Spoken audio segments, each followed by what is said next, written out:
Hi friends, എല്ലാ കൂട്ടുകാർക്കും പുതിയൊരു റിവ്യൂയിലേക്ക് സ്വാഗതം. അങ്ങനെ ലാവണ്യ എഴുന്നേൽക്കുമ്പോൾ തന്നെ അശ്വിൻ അടുത്ത് തന്നെയുണ്ട് കേട്ടോ. അശ്വിൻ സർ അത് വേണ്ട, ഒന്നും പറയണ്ട എന്ന് പറഞ്ഞിട്ട് നാരങ്ങ വെള്ളം കൊടുക്കുകയാണ്. ഇത് കുടിക്ക്, ഹാങ് ഓവർ മാറാൻ നല്ലതാണെന്ന് പറയുവാണ്. അങ്ങനെ നമ്മുടെ ലാവണ്യ നാരങ്ങ വെള്ളം കുടിക്കുന്നുണ്ട്. അതിനുശേഷം ഒരു മരുന്നെടുത്ത് ലാവണ്യയുടെ കയ്യിലേക്ക് കൊടുത്തിട്ട് ഇത് കഴിക്കുന്നു പറയുവാണ്. അതും കഴിച്ച് നാരങ്ങ വെള്ളവും കുടിച്ചിരിക്കുവാണ് ലാവണ്യ. ആ സമയത്ത് അശ്വിൻ പറയുന്നുണ്ട്, നീ നന്നായിട്ട് കിടന്ന് ഉറങ്ങുന്നു പറയാണ്. സർ പ്ലീസ്, ഞാൻ പറയണമെന്ന് കേൾക്ക്, വേണ്ട ഒന്നും പറയണ്ട എന്ന് പറയുമ്പോഴേക്കും പാർട്ടി നന്നായിട്ട് വന്നതാണ്, നീ കാരണം അലമ്പായെന്ന് പറയുമ്പോൾ, സർ പ്ലീസ്, ഞാൻ അതിനു വേണ്ടി എന്ത് വേണമെങ്കിലും ചെയ്യാം, എന്തും ചെയ്യാമോ?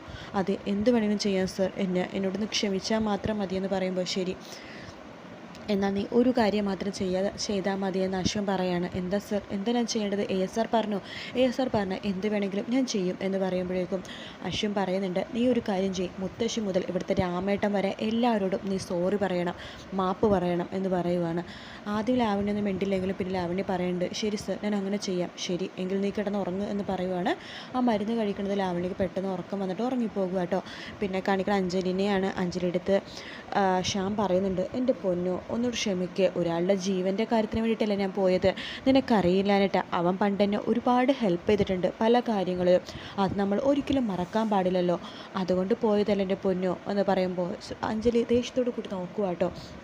ആ സമയത്ത് ശ്യാം പറയുന്നുണ്ട്, ഞാൻ ചെയ്തത് വലിയ തെറ്റ് തന്നെയാണ്, നല്ലൊരു ദിവസമായിട്ട് നിൻ്റെ അടുത്ത് ഉണ്ടായില്ല, പക്ഷെ അതിനേക്കാളും വലിയ കാര്യമല്ല എൻ്റെ മഹാറാണി ഒരാളുടെ ജീവൻ രക്ഷിക്കാൻ പോകാമെന്നുള്ളത്, ഞാൻ എൻ്റെ കാല് പിടിച്ച് മാപ്പ് പറയാമെന്ന് പറയുമ്പോൾ, വേണ്ട ശ്യാമേട്ടൻ അങ്ങനെയൊന്നും ചെയ്യേണ്ട, എനിക്ക് കുറച്ച് വിഷമം ഉണ്ടായി എന്നുള്ളത് സത്യമാണ്, പക്ഷേ ശ്രുതി അങ്ങനെയൊക്കെ സംസാരിച്ചപ്പോൾ എൻ്റെ വിഷമമൊക്കെ മാറി. എന്ത് സംസാരിച്ചപ്പോൾ അത് അവൾ ഒരു കുഞ്ഞു കൊച്ചിനെ ഒരാളെപ്പോലെ അല്ല എന്നോട് സംസാരിച്ചത്, പ്രായത്തിൽ എന്നെക്കാളും വളരെ ഇളതാണ്, പക്ഷേ അവൾ എന്നോട് പറഞ്ഞ കാര്യങ്ങളൊക്കെ കേട്ടപ്പോൾ എനിക്ക് വളരെ സത്യമായിട്ട് തോന്നി, അതാ എൻ്റെ മനസ്സ് ഒന്ന് ശാന്തമായത്. അവൾ എത്ര പക്വതയുള്ള കുട്ടിയാണെന്നറിയാവോ, ഇവിടെ അവൾ കൊണ്ടുവന്ന പലഹാരങ്ങളൊക്കെ ചീത്തായി പോയിട്ട് അവൾ രണ്ടാമത് പലഹാരങ്ങൾ ഉണ്ടാക്കി എന്നൊക്കെ പറയുമ്പോഴേക്കും, ദേ നോക്ക് മഹാറാണി, ഇവിടെ ഒരുപാട് പ്രശ്നങ്ങളുണ്ട്, ആ പ്രശ്നങ്ങൾ ഞങ്ങൾ പറഞ്ഞു തീർക്കേണ്ടത്, അല്ലാതെ ശ്രുതിയുടെ കാര്യങ്ങളൊന്നുമല്ല, ലാവണ്യയുടെ മുത്തശ്ശിയുടെ കാര്യങ്ങളാണ് നമുക്കിപ്പോൾ സംസാരിക്കേണ്ടത്, അവരുടെ പിണക്കമാണ് നമുക്കിപ്പോൾ മാറ്റേണ്ടത് എന്നൊക്കെ പറയുക കേട്ടോ ശ്യാം. അതിനുശേഷം കാണിക്കുന്ന മനോരമേനെയാണ്. മനോരമ ലാവണ്യൊക്കെ സപ്പോർട്ടായിട്ട് മുത്തശ്ശിയെടുത്ത് സംസാരിക്കാൻ പോവാട്ടോ. വേണ്ട മനോരമയെ, നീ അവളെ സപ്പോർട്ട് ചെയ്തിട്ട് എന്നോട് ഒന്നും സംസാരിക്കരുത്, ഇത് ഞാൻ ഒരിക്കലും ക്ഷമിക്കില്ല എന്ന് മുത്തശ്ശി പറയുമ്പോൾ, അയ്യോ അമ്മേ, ഞാൻ സപ്പോർട്ട് ചെയ്യാൻ വന്നതല്ല, അതെ അമ്മ ഒരിക്കലും ക്ഷമിക്കരുത്, പക്ഷേ അമ്മയുടെ മനസ്സ് നല്ലൊരു മാടപ്രാവിൻ്റെ മനസ്സ് പോലെയെന്ന് എനിക്കറിയാം, അമ്മ മുതിർന്ന ആളല്ലേ, അപ്പം അമ്മ ക്ഷമിക്കുമെന്നൊക്കെ എനിക്കറിയാം, അതുകൊണ്ടിട്ടാന്ന് പറയുമ്പോഴേക്കും അഞ്ജലി വരുന്നുണ്ട്. മുത്തശ്ശി, അത് ലാവണ്യ ഒരു കുഞ്ഞു കുട്ടിയല്ലേ, അവൾക്കൊരു തെറ്റുപറ്റി. കുഞ്ഞു കുട്ടിയോ? അവളെക്കാളും ചെറുതല്ലേടി മറ്റേ ശ്രുതി, എന്നിട്ട് ആ കുട്ടി കാര്യങ്ങൾ എത്ര നന്നായിട്ടാണ് കൈകാര്യം ചെയ്തത്, നിനക്കൊരു വിഷമം ഉണ്ടായപ്പോൾ നിൻ്റെ കൂടെ നിന്നു, അവളുടെ പലഹാരങ്ങൾ ചെയ്തപ്പോൾ അവൾ നൊടിയിടയിൽ പലഹാരങ്ങൾ ഉണ്ടാക്കി അത് പരിഹരിച്ചു, അങ്ങനെ വേണം കാര്യങ്ങൾ പരിഹരിക്കാൻ വേണ്ടിയിട്ട്, അല്ലാതെ ഇവളെപ്പോലെയാണോ ചെയ്യേണ്ടത് എന്നൊക്കെ പറയുകയാണ്. നിങ്ങൾ എന്തൊക്കെ പറഞ്ഞാലും അവളോട് ഞാൻ ക്ഷമിക്കില്ല എന്ന് മുത്തശ്ശി പറയുക കേട്ടോ. ആ സമയത്ത് അഞ്ജലി പറയുന്നുണ്ട്, മുത്തശ്ശി പ്ലീസ്, ഞങ്ങൾ പറയണമെന്ന് കേൾക്ക്, വേണ്ട അഞ്ജലി മോളെ, നീ ഇതിൽ ഇടപെടണ്ട എന്നിങ്ങനെ പറഞ്ഞ് സംസാരിച്ചുകൊണ്ടിരിക്കുക. ആ സമയത്ത് ലാവണ്യ അങ്ങോട്ടേക്ക് വരുന്നുണ്ട് കേട്ടോ. മുത്തശ്ശി എന്ന് പറഞ്ഞ് വരുവാണ്. ആ സമയത്ത് മുത്തശ്ശി ലാവണ്യനെ നോക്കുമ്പോൾ, മുത്തശ്ശി അത് എനിക്ക് എന്ന് പറഞ്ഞുകൊണ്ട് ഇങ്ങനെ ഇരിക്കുന്ന സമയത്ത് പിന്നെ കാണിക്കണത് നമ്മുടെ ശ്രുതിയിലേക്ക് ആട്ടോ. ശ്രുതിയുടെ അടുത്ത് അമ്മായി പറയേണ്ടത് എല്ലാത്തിനും കാരണം ഈ ശ്രുതി, ഈ കച്ചവടവും കാര്യങ്ങളൊന്നും വേണ്ടത് ഞാൻ ഇവരുടെ മുമ്പേ പറഞ്ഞതാണ്, അതാ കച്ചവടം ഉണ്ടെങ്കിൽ ഉണ്ടാവട്ടെ, ആദ്യം തന്നെ അവൾ പുളിങ്കൊമ്പിൽ കയറി പിടിക്കാൻ നോക്കി, വലിയ ഓർഡർ തന്നെ എടുത്തു, ഇപ്പം കണ്ടില്ലേ അയാളാണെങ്കിൽ പൈസ തന്നില്ല, ഒന്നും തന്നില്ല, ഈശ്വര എത്രമാത്രം കഷ്ടപ്പെട്ടുണ്ടാക്കിയ പൈസയാണ്, ആകെ ഒരു ഇത്തിരി പൊന്നേ കയ്യിലുണ്ടായിരുന്നുള്ളൂ, അതും പോയി കിട്ടി എന്നൊക്കെ പറയുവാണ്. ആ സമയത്ത് പ്രീതി പറയുന്നുണ്ട്, എന്തൊക്കെ പറഞ്ഞാലും അവിടുത്തെ കാര്യങ്ങളൊക്കെ ഇവളും ഭംഗിയായിട്ട് നോക്കിയ അമ്മായി, ആ പലഹാരങ്ങൾ ചീത്തായപ്പോഴല്ലോ ഇവള് പലഹാരങ്ങൾ ഉണ്ടാക്കി കൊടുത്തു എന്ന് പറയുമ്പോൾ, വലിയ കാര്യമായിപ്പോയി, എന്നിട്ട് നിങ്ങളൊക്കെ അവർ പട്ടും പൊൻവളയൊക്കെ തന്നോ? ഇല്ലല്ലോ അല്ലേ എന്നൊക്കെ പറഞ്ഞ് അമ്മായി വീണ്ടും വഴക്ക് പറയുക കേട്ടോ. ദേ പ്രീതി മോളെ, നീ ശ്രുതിനെ സപ്പോർട്ട് ചെയ്യാൻ നോക്കൊന്നും വേണ്ട എന്ന് പറയുവാണ് അമ്മായി. അതിനുശേഷം കാണിക്കുന്നത് വീണ്ടും ലാവണ്യനെയാണ്. ലാവണ്യ മുത്തശ്ശിയെടുത്ത്, മുത്തശ്ശി സോറി, എന്നോട് ക്ഷമിക്കണം, ഞാൻ ചെയ്ത തെറ്റ് തന്നെയാണ്, പക്ഷേ എനിക്ക് ആ സമയത്ത് കുടിച്ചു കഴിഞ്ഞപ്പോൾ അറിയാണ്ട് പറഞ്ഞു പോയതാണ്, അങ്ങനെ കുടിക്കണമെന്ന് വെച്ചിട്ട് ഞാൻ അങ്ങനെ ചെയ്തതൊന്നുമല്ല മുത്തശ്ശി, സോറി എന്നൊക്കെ പറയുമ്പോഴേക്കും മനോരമ പറയുന്നുണ്ട്, കണ്ടോ മുത്തശ്ശി, അവൾ സോറി മാപ്പൊക്കെ പറഞ്ഞില്ലേ, മുത്തശ്ശി ഒന്ന് ക്ഷമിക്കുക എന്ന് പറയുമ്പോൾ അഞ്ജലിയും പറയുന്നുണ്ട്, അതേ മുത്തശ്ശി, അവൾ ഇത്രയൊക്കെ ആത്മാർത്ഥമായിട്ട് മുത്തശ്ശി എടുത്ത് മാപ്പൊക്കെ പറയണതല്ലേ, മുത്തശ്ശി ഒന്ന് ക്ഷമിക്കുമെന്ന് പറയുമ്പോൾ, ദേ നിങ്ങളെല്ലാവരും എൻ്റെ അടുത്ത് നിന്ന് ഇപ്പോൾ എനിക്ക് അങ്ങനെ മാപ്പും സോറി എന്ന് പറഞ്ഞാൽ അലിയണ മനസ്സല്ല എൻ്റെ, ഇവളിപ്പോൾ പറഞ്ഞ കാര്യങ്ങളൊക്കെ എൻ്റെ മനസ്സിൽ നിന്ന് പെട്ടെന്ന് പോകുമെന്നൊന്നും ആരും വിചാരിക്കേണ്ട എന്ന് പറയുമ്പോൾ ലാവണ്യ പറയുന്നുണ്ട്, മുത്തശ്ശി ശരിയാണ്, ഞാൻ പറഞ്ഞത് കുറച്ച് കൂടിപ്പോയി, കുറച്ചല്ല കൂടുതൽ കൂടിപ്പോയി, എല്ലാം എനിക്ക് അറിഞ്ഞുകൊണ്ട് തന്നെയാണ് മുത്തശ്ശി ഞാനിപ്പോൾ സോറി പറഞ്ഞു, എന്നോടൊന്ന് ക്ഷമിക്കൂ, ഒരു പ്രാവശ്യം കൊണ്ട് ക്ഷമിക്കൂ എന്നൊക്കെ പറയുവാണ്. അതിനുശേഷം അമ്മായി ശ്രുതിയെടുത്ത് പറയുന്നുണ്ട്, ശ്രുതി നീ ആ ബേക്കറിക്കാരനെ ഒന്ന് വിളിക്കുക, അയാൾക്ക് ആ പൈസയുടെ കുറച്ചെങ്കിലും ഞങ്ങൾ ഉണ്ടാക്കിയ പൈസ ഇങ്ങനെ തരാൻ പറ്റുമെന്ന് ചോദിക്കില്ല, ലാഭമൊന്നും വേണ്ടെന്ന് പറ, ആ പൈസ ഇങ്ങനെ കിട്ടിക്കഴിഞ്ഞാൽ നമുക്ക് വളരെ ഉപകാരമാവുമല്ലോ എന്നുവെച്ച് പറയുകയാണ് അമ്മായി. ആ സമയത്ത് ശ്രുതി പറയുന്നുണ്ട്, അയാൾ തരുമെന്ന് തോന്നണില്ല അമ്മായി എന്ന് പറയുമ്പോൾ ചോദിച്ചു നോക്കാമല്ലോ, നീ ചോദിച്ചു നോക്കുമെന്ന് പറയുവാണ്.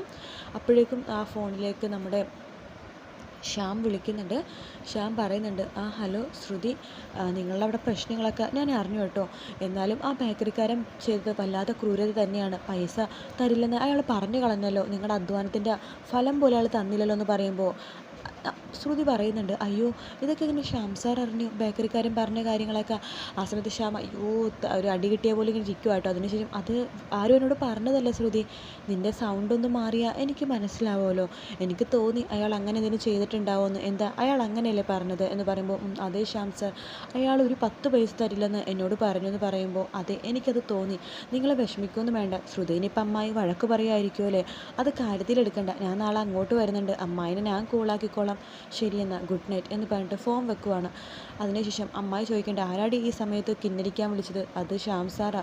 ഓ ഞാനൊന്നും പറയുന്നില്ല എന്നൊക്കെ പറഞ്ഞിട്ട് പലഹാരങ്ങളൊക്കെ എടുത്തുകൊണ്ട് അമ്മായി പോവാണ്. ബാക്കി പലഹാരങ്ങൾ കൊണ്ടുവന്നെങ്കിൽ അത് ബേക്കറിൽ വെച്ചിട്ടെങ്കിലും ആൾക്കാരെ കൊണ്ട് തീറ്റിക്കായിരുന്നു എന്നൊക്കെ അമ്മായി പറഞ്ഞ് പെറുപെറുത്ത് പോവാട്ടോ. അതിനുശേഷം ശ്രുതിയും പ്രീതിയും ആകെ വിഷമിച്ചിരിക്കുകയാണ്. പിന്നെ കാണിക്കുന്ന ശ്യാം മുത്തശ്ശി എടുത്ത് പോകുന്നതാണ്. മുത്തശ്ശി നമുക്ക് ഞാനൊരു കാര്യം പറയട്ടെ, മുത്തശ്ശി ഇവിടുത്തെ ഏറ്റവും പ്രായമൂത്ത ഒരാളാണ്, ഒരുപാട് അനുഭവങ്ങളും ഒരുപാട് എക്സ്പീരിയൻസ് ഉള്ളൊരു ആളാണ്, അതുകൊണ്ട് മുത്തശ്ശിക്ക് ഈ കാര്യം പെട്ടെന്ന് ക്ഷമിക്കാൻ പറ്റുമെന്ന് ഞങ്ങൾക്ക് എല്ലാവർക്കും അറിയാം. തെറ്റ് ചെയ്യണേക്കാളും വലിയ കാര്യമല്ലേ മുത്തശ്ശി ക്ഷമ കൊടുക്കുക എന്നുള്ളത്, അത് മുത്തശ്ശിനെ കൊണ്ട് പറ്റും. ലാവണ്യ ഒരു തെറ്റ് ചെയ്തു, ഇനി ആ കുട്ടി അത് ആവർത്തിക്കില്ല, മുത്തശ്ശി ഒന്ന് ക്ഷമിക്കുമെന്ന് പറയുമ്പോൾ ദേ ശ്യാമോനെ ഞാനൊരു കാര്യം പറയാം, എനിക്കിത് അങ്ങനെ പെട്ടെന്ന് ക്ഷമിക്കാനൊന്നും പറ്റുമൊന്നുമില്ല എന്നിങ്ങനെ പറയുവാണ്. ആ സമയത്ത് ശ്യാം പറഞ്ഞു, മുത്തശ്ശി ഞാൻ പറയണതൊന്ന് വേണ്ട, നിങ്ങളാരും ഇനി ഒന്നും പറയണ്ട എന്നിങ്ങനെ പറയുന്നുണ്ട്. ആ കാര്യങ്ങൾ എനിക്ക് പെട്ടെന്ന് മറക്കാൻ പറ്റില്ല, ദൈവത്തെ ഓർത്ത് നിങ്ങളെല്ലാവരും ഒന്ന് ഇവിടെ നിന്ന് ഞാൻ കിടന്നുറങ്ങട്ടെ, സമയം ഒത്തിരിയായി എന്ന് പറയുവാണ്. ശരി എന്ന് പറഞ്ഞിട്ട് ശ്യാം എല്ലാവരെയും വിളിച്ചുകൊണ്ട് പോകുവാണ്. ആ സമയത്ത് മുത്തശ്ശി എടുത്ത് മനോരമ വന്ന് പറയുന്നുണ്ട്, മുത്തശ്ശി അമ്മ ഒരു കാര്യം ചെയ്ത് നാളെ രാവിലെ അവളോട് ക്ഷമിച്ചാൽ മതി, ഇന്ന് അവൾ മുൾമുനയിൽ നിൽക്കട്ടെ എന്ന് പറയുമ്പോൾ നീ ഒന്ന് പോകുന്നുണ്ടോ മനോരമേ എന്ന് പറയുകയാണ്. ആ സമയത്ത് ശരി അമ്മ അവളോട് ക്ഷമിക്കുമെന്ന് എനിക്കറിയാം, അമ്മ നല്ല അമ്മയാണ് എന്നൊക്കെ പറഞ്ഞിട്ട് ഓ മൈ ഗോഡ് എന്താകുമോ എന്തോ എന്നൊക്കെ പറഞ്ഞിട്ട് മനോരമ അവിടെ നിന്ന് പോകുവാണ്. മുത്തശ്ശി ദേഷ്യം കൊണ്ട് അങ്ങനെ നിൽക്കുക കേട്ടോ. രാത്രിയാകുമ്പോഴേക്കും നമ്മുടെ കൃഷ്ണനോട് സംസാരിച്ചിരിക്കുകയാണ് ശ്രുതി. എൻ്റെ കൃഷ്ണ, എന്നാലും എന്തൊരു അനുഭവമാണ് ഉണ്ടായത്, ആ ബേക്കറിക്കാരനെ പൈസ തരാൻ തോന്നണേ കൃഷ്ണ, ഞങ്ങളെ രക്ഷിക്കണേ എന്നൊക്കെ പറഞ്ഞ് പ്രാർത്ഥിച്ചുകൊണ്ടിരിക്കുകയാണ് ശ്രുതി. അതിനുശേഷം പ്രീതി വരുന്നുണ്ട്. ശ്രുതി നീ കിടക്കാൻ നോക്കൂ, ഒരുപാട് സമയമായി എന്ന് പറയുവാണ്. അങ്ങനെ ശ്രുതി കിടക്കാൻ വേണ്ടി റെഡിയാവാട്ടോ. ആ സമയത്താണ് ശ്രുതിയുടെ കാലിലെ പാദസരം പ്രീതി ശ്രദ്ധിക്കണത്. ശ്രുതി നിൻ്റെ കാലിലൊരു പാദസരം എവിടെ? എൻ്റെ കാലിലുണ്ടല്ലോ, നീ നോക്കിക്കേ, അത് ഒരെണ്ണേ ഉള്ളൂ എന്ന് പറയുവാണ്. അങ്ങനെ ശ്രുതി നോക്കുമ്പോൾ ഒരു പാദസരമേ ഉള്ളൂ കേട്ടോ. അയ്യോ എൻ്റെ ഒരു കാലിലെ പാദസരം ഇവിടെ പോയി, അത് ഞാൻ നിന്നോട് ചോദിച്ചതെന്ന് പറയുന്നിടത്താണ് എപ്പിസോഡ് തീരുന്നത്. മറ്റൊരു വീഡിയോ ആയിട്ട് വീണ്ടും കാണാം. Take care, bye bye.